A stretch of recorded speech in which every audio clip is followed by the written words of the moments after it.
सुखं सुहृदं सुलभं सुखदं स्वनुजं च सुखाय ममोघशरम् अपहाय रघुद्वहमन्यमहं न कथञ्चन जातु भजे।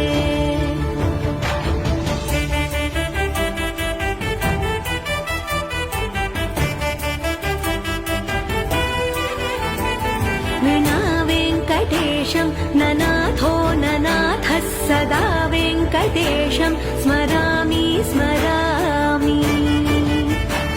हरे वेङ्कटेश प्रसीद प्रसीद प्रियं वेङ्कटेश प्रयच्छ प्रयच्छ।